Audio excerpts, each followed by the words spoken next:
जय हिंद। आज मैं आपको वन ऑफ द इम्पॉर्टेंट जो चैप्टर है एनएबीएच का और उसका one of the again important department है उसके बारे में आज मैं आपसे डिस्कस करूंगा। वो है फार्मेसी डिपार्टमेंट। फार्मेसी एक ऐसा इंपॉर्टेंट डिपार्टमेंट है जिसमें आप सबने देखा होगा इवन, और जो हमारा सालों तक का एक्सपीरियंस है उसकी आज मैं आपको एक जो नटशेल के अंदर जो डिटेल्स है बिल्कुल लेमैन लैंग्वेज में आपको समझाऊंगा कि फार्मेसी डिपार्टमेंट में हमें क्या क्या चीजों की रिक्वायरमेंट होती है। एनएबीएच असेसर्स बेसिकली किस किस चीज की डिमांड करते हैं, और अगर मैं उनकी डिमांड को भी छोड़ दूं, एक फार्मेसी को चलाने के लिए एज पर एनएबीएच और एज पर बेसिक गाइडलाइंस हमें किस किस चीजों की रिक्वायरमेंट होती है वो मैं आज आपसे डिस्कस करूंगा। और अगेन स्टार्ट करने से पहले वीडियो को इन डिटेल मैं आपको पहले बता देता हूं, ये जो वीडियो रहने वाली है बड़ी छोटी सी वीडियो है। मैं इसको ज्यादा लंबा नहीं करूंगा, हर एक चीज को ज्यादा एक्सप्लेन नहीं करूंगा। इंस्टेड ऑफ दिस, इस फार्मेसी डिपार्टमेंट को मैं मल्टीपल वीडियोस के अंदर आपसे शेयर करूंगा। तो आज की जो वीडियो है इसका मेरा मेन फोकस रहने वाला है कि इन अ नटशेल पूरी फार्मेसी डिपार्टमेंट में हमारे पास क्या क्या होना चाहिए। तो स्टार्ट करते हैं। सबसे पहले हम इसको डिस्कस करेंगे। हमारे पास हम फ्रंट पे होते हैं, फ्रंट पे सबसे पहले हमारे लाइसेंसेस डिस्प्ले होने चाहिए। लाइसेंस अगेन ये एक बहुत बड़ा मैटर है कि लाइसेंस हमारे पास, हम मेडिसिन स्टोर करते हैं तो बेसिक फार्मेसी का लाइसेंस हमारे पास होना चाहिए। हमारे पास अगर हम narcotics, psychotropic drugs, even chemo drugs अगर हम स्टोर कर रहे हैं उनके लिए एप्लीकेबल जो लाइसेंसेज हैं हमारे पास होने चाहिए।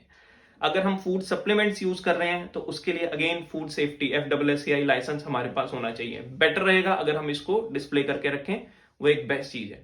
उसके बाद अगेन फार्मेसी के अंदर हर एक की एंट्री हमें रिक्वायर्ड नहीं होती, तो रिस्ट्रिक्टेड एंट्री का एक बोर्ड भी आपके फार्मेसी के डोर पे हमें हमेशा हमारे पास होना चाहिए। नेक्स्ट है cut strip policy. Cut strip policy basically एक ये क्या किस चीज के अंदर हमें लेमैन लैंग्वेज और बाइलिंगुअल, बाइलिंगुअल मीन्स दो लैंग्वेज, एक इंग्लिश और दूसरी आपकी स्टेट की लोकल लैंग्वेज। हिंदी है, पंजाबी है, मराठी है, उड़िया है, तमिल है, तेलुगु है, किसी भी लैंग्वेज के अंदर कि हमारे पेशेंट्स, उनके अटेंडेंट्स, उनके रिलेटिव्स इजीली समझ पाए। इसके अंदर हमें फोकस करना है कि जो भी कट स्ट्रिप्स होती हैं कि without batch number, without bill, without expiry, इसके बिना हम एक्सपायरी वापस, और सॉरी विदाउट इसके बिना कट स्ट्रिप हम वापस नहीं लेंगे। ये क्लियर कट आपको डिस्प्ले करना है। अब हम आपके डिपार्टमेंट के अंदर चलते हैं। अंदर चलने से अगेन अब हमारी सबसे पहले बात आती है हमारी स्टोरेज। हम किस तरीके से हमने अपने ड्रग्स को स्टोर किया हुआ है।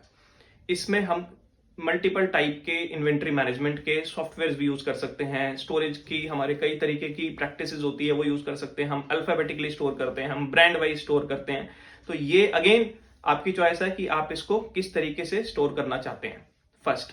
सेकंड, अब मैं एनएबीएच पे फोकस करता हूं। एनएबीएच कई तरीके की स्टोरेज की बताता है कि इस तरीके से अगर हम स्टोर करेंगे अपने ड्रग्स तो हम अपने डिपार्टमेंट को अच्छे ढंग से मैनेज कर पाएंगे। जैसे कि सबसे पहले मैं आपको बताऊं, आपके अंदर हम इसमें बात करते हैं इमरजेंसी ड्रग्स। इमरजेंसी ड्रग्स बहुत इंपॉर्टेंट है। इसकी हम एक सेपरेट लिस्ट बनाएंगे, उसकी अलग से हम एक कंपार्टमेंट या शेल्फ या जो भी है एक ड्रॉर है उसमें रखेंगे कि इमरजेंसी ड्रग्स हमारे पास 24/7 अवेलेबल होने चाहिए। इसके अलावा narcotic drugs, psychotropic drugs, again ये सारे सेपरेट शेल्फ लॉक इन की ये हमें एक रिक्वायर्ड है। नार्कोटिक जो भी हम रखेंगे वो सेपरेट रखेंगे, उनकी एक लिस्ट हम अपने पास बना के रखेंगे। उसके ऊपर बेटर है हम उस पर डिस्प्ले करके रखें। अगर आप इसमें अलग कलर के अलग कलर आप यूज कर सकते हैं तो बहुत अच्छा है। नेक्स्ट आता है हमारा look alike sound alike drugs. Again ये एक बहुत ही कॉन्ट्रेरी सा टॉपिक है। बहुत सारे हमने बहुत हॉस्पिटल्स में पैन इंडिया देखा है कि बहुत सारे लोग कंफ्यूज रहते हैं लुक अलाइक साउंड अलाइक कैसे स्टोर करना है। इसके ऊपर मैंने सेपरेट वीडियो प्लान की हुई है, बहुत जल्दी मैं सेपरेट वीडियो भी लेके आऊंगा। लुक अलाइक और साउंड अलाइक ड्रग्स को हमें सेपरेटली स्टोर करना है, इनकी हमें एक सेपरेट लिस्ट बनानी है। कलर कोडिंग इसके अंदर बेस्ट वे है, हम इसको कलर के थ्रू हम इसको सेग्रीगेट कर सकते हैं। इसके बाद बात आती है हम नियर एक्सपायरी के लिए भी अलग से एक हम कॉलम बनाएंगे या एक कार्डबोर्ड या कुछ भी हम एक बॉक्स बना सकते हैं जहां पे हम नियर एक्सपायरी को हम अपना स्टोर करेंगे। तो इमरजेंसी ड्रग्स हो गया, नार्कोटिक साइकोट्रोपिक्स हो गया, हाई रिस्क हो गया, और एक हमारा लुक अलाइक साउंड अलाइक हो गया। इसके बाद बात करते हैं हम सबसे इंपॉर्टेंट टॉपिक जो फार्मेसी जिसके थ्रू ही हम सारी हमने अपनी मेडिसिन को रखी हुई है, वो है ड्रग फॉर्मुलरी। अगेन बहुत इंपॉर्टेंट टॉपिक है। ड्रग फॉर्मुलरी के ऊपर भी पूरी एक वीडियो बनती है, मैं आपसे शेयर करूंगा। ड्रग फॉर्मुलरी कैसे बनाई जाती है, किसकी इन्वॉल्वमेंट होती है, कहां पे हमें कमेटी की रिक्वायरमेंट पड़ेगी। आपने नाम सुना होगा ड्रग एंड थेरेपेटिक कमेटी। कहां पे हमें कमेटी की रिक्वायरमेंट है, कहां पे हम अपने कंसल्टेंट्स के साथ मिलकर बना सकते हैं। और मैं अगर बिल्कुल बेसिक उसमें बात करूं कि कहां पे हमारे क्वालिटी के लोग भी इसको कुछ डॉक्टर के साथ मिलकर बैठ के बना सकते हैं। बेसिकली ड्रग फॉर्मुलरी, जो हम सारे ड्रग्स जो हमारे कंसल्टेंट्स प्रिस्क्राइब करते हैं, हमारी कमेटी, हमारा मैनेजमेंट उनके साथ मिलकर अप्रूव करता है, वही ड्रग्स हमें अपने पास रखने हैं। अब फॉर्मुलरी किस तरीके से बनती है, उसमें एबीसी, वीडी एनालिसिस, बहुत सारी चीजें होती हैं। अगेन ये सेपरेट वीडियो का टॉपिक है, मैं इसको बाद में डिस्कस करूंगा आपसे। नेक्स्ट मैंने आपको लीगल लाइसेंसेस के बारे में बताया, कट स्ट्रिप के बारे में बताया। कट स्ट्रिप के अंदर एक चीज और बता देता हूँ, हमने बताया कि आप वापस कैसे लेंगे। अब है डिस्पेंस भी कैसे करना है, वो भी आपको चीज में आपसे शेयर कर देता हूं। जब भी आप डिस्पेंस करेंगे, स्पेशली हाई रिस्क ड्रग्स है या और भी दूसरे अगर कट स्ट्रिप्स हैं, तो आप सेपरेट कलर का एनवलप यूज करें तो बहुत अच्छा रहेगा। और उसके ऊपर मार्किंग जरूर डालनी है, परमानेंट मार्कर हो या किसी भी चीज से, कि इसकी बैच नंबर क्या है और एक्सपायरी क्या है, और अलग से कलर उस पर आप यूज करेंगे तो वेल एंड गुड, बहुत अच्छी चीज है। कट स्ट्रिप के अंदर अगेन इंपॉर्टेंट है। और दूसरा, ये जितनी भी हम बातें कर रहे हैं, ये सब चीज एक आपके पास रिटर्न डॉक्यूमेंट अवेलेबल होना चाहिए, जिसको हम पॉलिसी के नाम से जानते हैं। उसके अंदर डिफरेंट एसओपीज लिखी रहती है, डिस्पेंस करने की क्या एसओपी है आपकी, किस तरीके से आप स्टोर करते हैं, किस तरीके से हम अपने डिपार्टमेंट को मैनेज करते हैं। ये डिफरेंट एसओपीज हैं जो आपकी पॉलिसी का सबका पार्ट है। नेक्स्ट मैं आपको बताता हूँ, फॉर्मुलरी के अंदर मैंने आपसे डिस्कस कर लिया है। फॉर्मुलरी के अंदर अगेन इसके अंदर मैं 2-3 टॉपिक्स आपको और बताऊंगा। इसमें आपको सब चीजें ऐड करनी है, आपकी जितनी मेडिसिन हैं, आपके फ्लूइड्स हैं, इम्प्लांट्स। बहुत हॉस्पिटल्स के अंदर एनसीज आती हैं कि आपके इम्प्लांट्स फॉर्मुलरी के अंदर ऐड ही नहीं है। आपके पिछले 3 महीने, 6 महीने, जब भी आप कमेटी की मीटिंग बिठाते हैं, 3 महीने, 6 महीने में, 1 साल के अंदर, ड्रग एंड थेरेप्यूटिक कमेटी जिसका हम नाम लेते हैं, अगेन कमिटीज पे मेरी नेक्स्ट वीडियो बहुत जल्दी आएगी।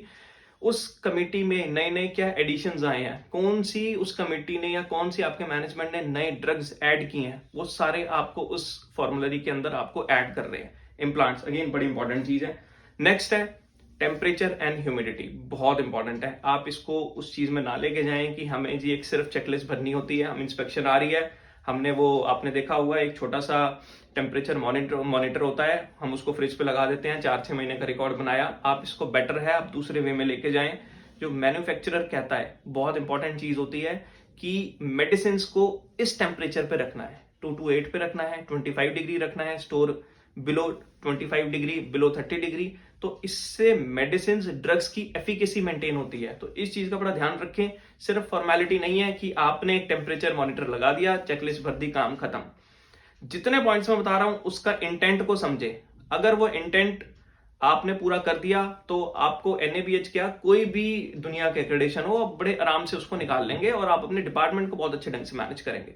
अगर आपकी ड्रग्स की एफिकेसी ठीक है, उसके रिजल्ट्स बड़े अच्छे आएंगे। तो इसलिए टेम्परेचर रेफ्रिजरेटर का, रूम का बहुत इंपॉर्टेंट है मेंटेन करना, ह्यूमिडिटी बहुत इंपॉर्टेंट है मेंटेन करना। नेक्स्ट इंपॉर्टेंट जो डॉक्यूमेंट है जो आपको उसके अंदर अपने फार्मेसी डिपार्टमेंट में अपने मेंटेन करके रखना है, वो है पेस्ट कंट्रोल। अगेन बहुत इंपॉर्टेंट है, ड्रग्स आप यूज करते हैं तो pest control time to time कराना है, उसके रिकॉर्ड्स आपको अपने पास संभाल के रखने हैं। मैं बार बार आपको रिकॉर्ड इसलिए कह रहा हूं क्योंकि मेरा मेन फोकस है आपकी एनएबीएच की तैयारी, आपके डिपार्टमेंट को एनएबीएच के पॉइंट ऑफ व्यू से बिल्कुल तैयार कराया जाए। नेक्स्ट बात करते हैं हम प्रिस्क्रिप्शन ऑडिट्स की। कुछ ऑडिट्स की हम डिस्कस कर लेते हैं। ऑडिट्स भी अगेन फार्मेसी में 2-3 तरीके की होती हैं, पूरे फार्मेसी डिपार्टमेंट की ऑडिट होती है। एनएबीएच उस फार्मेसी के अलावा एक उसका जो टॉपिक है प्रिस्क्रिप्शन ऑडिट, उस पर बहुत ज्यादा ध्यान देते हैं। ओपीडी की या मैक्सिमम आईपीडी ओपीडी की जो प्रिस्क्रिप्शन आती हैं उसकी हमें ऑडिट टाइम टू टाइम करनी है। आप एक सैंपल साइज डिफाइन कर सकते हैं। अगेन एनएबीएच ने सैंपल, आप अगर एनएबीएच की बुक देखेंगे तो बुक के पीछे सैंपल साइज उन्होंने डिफाइन किया हुआ है, उसके हिसाब से आप अपनी प्रिस्क्रिप्शन की ऑडिट करेंगे। अगेन इसके ऊपर मैंने एक वीडियो अपनी प्लान की हुई है कि किस तरीके से हमें ऑडिट्स करनी है, प्रिस्क्रिप्शन ऑडिट के अंदर क्या क्या हमारे हेड्स होने चाहिए, और अगेन ऑडिट के टीम मेंबर्स कौन होंगे, ये आपकी बड़ी एक इंपॉर्टेंट चीज है जो आपको उसके अंदर आपको लेके आनी है। उसके बाद एक बड़ी कॉमन एनसी आती है कि आप फॉर्मुलरी में तो जितने भी ड्रग्स आप यूज कर रहे हैं, आपके कंसल्टेंट्स दे रहे हैं, आप वो डालते हैं। अगर कोई नॉन फॉर्मुलरी ड्रग कोई आ जाता है, कोई नया ब्रांड, कोई नया सॉल्ट, कोई नया ड्रग आपके कंसल्टेंट प्रिस्क्राइब करते हैं, तो और सर जनरली बहुत जगह देखते हैं, लेटेस्ट भी एनसी आएगी, नॉन फॉर्मुलरी ड्रग के अंदर आप क्या करते हैं। अगेन आपकी पॉलिसी के अंदर ये मेंशन होना चाहिए कि इस केस में आप क्या करेंगे, कहां से आप दवाई मंगाएंगे, और इस जनरली इन 2 चीजों को हमें मेंटेन करना है, दैट इज लोकल परचेज और स्टॉक आउट्स। अगर कोई भी मेडिसिन आपको आउट ऑफ द ड्रग, अगर आपको ड्रग फॉर्मुलरी अगर आपको मंगानी पड़ती है, तो हम उसको हम सेपरेट रजिस्टर बनाएं, एक्सेल बनाएं, बेसिकली रिकॉर्ड बनाएं कभी भी NABH ये नई चीज मेंशन करता है, या आपको हमें ऐसा भी मैंडेटरी नहीं है कि हर चीज का हमें रजिस्टर ही बनाना है। हम रजिस्टर पे बना सकते हैं, एक्सेल बनाए, शीट्स बनाए, बेसिकली हमें रिकॉर्ड मेंटेन करना है और रिकॉर्ड हमारा ऑथेंटिकेटेड हो, उसको वेरीफाई करें, वैलिडेट करें। अगर वो रिकॉर्ड हमारा ऑथेंटिकेटेड है तो कोई प्रॉब्लम नहीं है। उस चीज के अंदर हम लोकल परचेज, कितनी हमारी लोकल परचेज हो रही है, दिन में कितनी हो रही है, वीक में कितनी हो रही है, महीने में कितनी हो रही है, अगेन जब हमारी कमेटी मीटिंग्स होती हैं तो उसके अंदर हम उसको एनालाइज करेंगे। स्टॉक आउट्स कितने हो रहे हैं। स्टॉक आउट बेसिकली जो हमारे एग्जिस्टिंग ड्रग्स हमारी फॉर्मुलरी के अंदर रखे हुए हैं, उसके अंदर बड़ी एक इंपॉर्टेंट चीज है जो हमारे इमरजेंसी ड्रग्स हैं।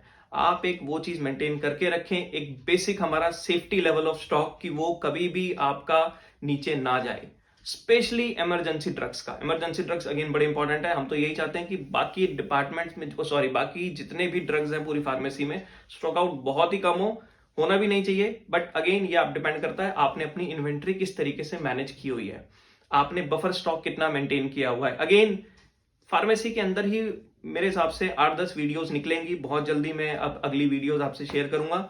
ये इस चीज के अंदर मैं आपको बताऊंगा, जिसके अंदर अगर हम स्टोर करने की बात करें, हम लासा को अगर अच्छे ढंग से बात करें तो टॉलमैन लेटर्स का कंसेप्ट आता है। इस टॉलमैन लेटर के कंसेप्ट को मैं जब लासा की स्टोरेज या जनरल इन्वेंट्री मैनेजमेंट के ऊपर वीडियो लेके आऊंगा तो मैं आपको समझाऊंगा, कुछ आपको इसमें मैं एग्जांपल्स भी दूंगा कि किस तरीके से हम इसको अपने को स्टोर कर सकते हैं। नेक्स्ट है हमारी वर्बल ऑर्डर पॉलिसी। हालांकि यहाँ पे भी बड़ी कम यूज होती है, बट हमने बहुत हॉस्पिटल्स के अंदर देखा है, फार्मेसी में कॉल आ जाता है, हाँ जी ऐसा करो, ये वाले ड्रग आप भेज दो। बहुत होता है, आपने अपने हॉस्पिटल्स के अंदर भी देखा होगा। एक चीज और बता देता हूं, ये वीडियो का मेरा मोटिव है कि ऐसा नहीं है कि सर्टेन लेवल ऑफ हॉस्पिटल्स के लिए ही काम आएगी, SHCO के लिए ही आएगी, HCO के लिए ये नहीं आएगी, या उसके लिए नहीं आएगी। ये वीडियो एक बेसिक ऐसी वीडियो है जो किसी भी लेवल के हॉस्पिटल के लिए 100% ये काम आने वाली चीज है। तो इस चीज का ध्यान रखना। मेरा बेसिक इंटेंट, मेरा बेसिक जो आपको समझाने का मेरा मोटिव यही है। और हमने मल्टीपल टाइप ऑफ असेसमेंट्स, हमने इतनी असेसमेंट्स करा दी हैं, 500 से ज्यादा NABH की इंस्पेक्शन हम करा चुके हैं। ये उसका एक्सपीरियंस मैं बता रहा हूं।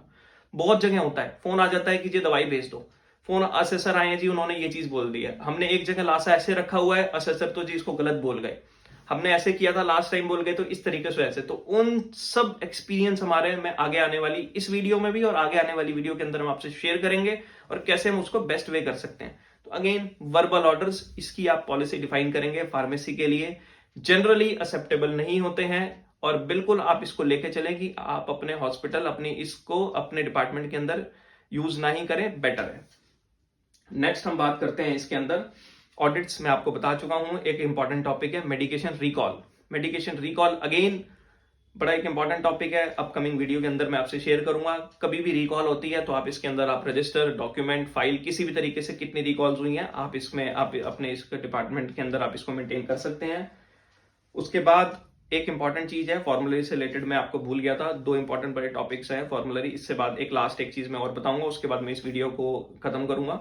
फॉर्मुलरी अगेन मैंने आपको बताया बड़ी सेपरेट वीडियो का टॉपिक है, बट फॉर्मुलरी की अवेलेबिलिटी सारे कंसल्टेंट्स के पास होनी चाहिए, बड़ी इंपॉर्टेंट है। एक रेफरेंस बुक के लिए उनके पास होनी चाहिए। अब वो आपके ऊपर है, आप उनको सॉफ्ट में दें, हार्ड में दें, बट आपके कंसल्टेंट्स के पास फॉर्मुलरी की कॉपी होनी चाहिए।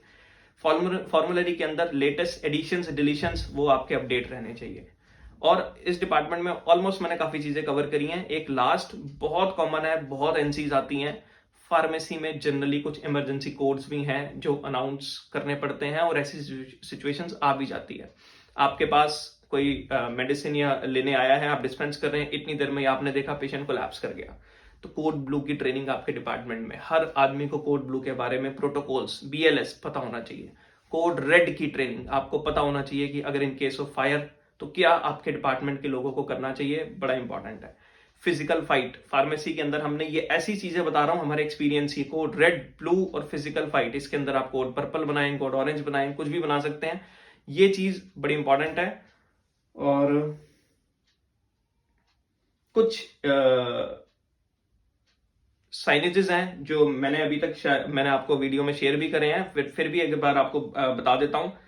हमारा फीफो, हम क्या इन्वेंट्री का मेथड यूज कर रहे हैं, first in first out use करते हैं, कट स्ट्रिप पॉलिसीज, लासा की list, local like साउंडर like, high risk की लिस्ट, नार्कोटिक की लिस्ट, साइकोट्रोपिक की लिस्ट जो जनरली हमें डिस्पेंस करनी है, ये सारी लिस्ट अगर हमारे पास अवेलेबल होंगी, जो इनके कलर कोड आपने यूज किए हुए हैं, अगेन हमें उस चीज को यूज करना है। टेम्परेचर की जो चेकलिस्ट है ये हमें मेंटेन करनी है। लाइसेंसेस हमें डिस्प्ले करने हैं। वर्बल ऑर्डर की पॉलिसी डिस्प्ले करनी है। अगर आप करना चाहें तो इसके अंदर आप अप्रूव्ड एब्रीवेशंस, वो भी कई बार एब्रीवेशंस लिखे आते हैं, अगर आपने देखे होंगे आपके प्रिस्क्रिप्शन में, तो उन चीजों की लिस्ट आप अपने डिस्प्ले करके रखें। इसके अगेन बहुत सारी चीजें होती हैं, सेपरेट वीडियो के अंदर मैं आपसे डिस्कस करूंगा। और इस जो मेन फार्मेसी के जो मोटे मोटे पॉइंट्स हैं जो मैंने आपसे डिस्कस करे हैं, अब मैं इसको एंड करता हूं। और मेरी आपसे एक रिक्वेस्ट है कि इस वीडियो को जितना हो सके आप इसको शेयर कीजिए, क्योंकि अगेन मैंने आपको बताया कि हमारा मोटिव यही है कि मैक्सिमम से मैक्सिमम लोगों तक ये वीडियो पहुंचे, वो सीखें किस तरीके से हमें अपना डिपार्टमेंट इंप्रूव करना है। और आपके जो भी कमेंट्स हैं, आप नीचे आप इसके अंदर अपना कमेंट डाल सकते हैं, क्या सजेशन है आपकी, क्या इंप्रूवमेंट्स हम इसके अंदर और लेके आ सकते हैं। और आपके सजेशंस वेलकम है। प्लस आप प्लीज वीडियो को लाइक जरूर करिए, मैक्सिमम से मैक्सिमम आप इसको शेयर कीजिए, सब्सक्राइब करें। सब्सक्राइब करने से आपको ये बेनिफिट होगा, जैसे ही अगली वीडियोस आती रहेंगी, आप जैसे ही नोटिफिकेशन आपको टाइम टू टाइम आती रहेगी। जय हिंद, थैंक यू।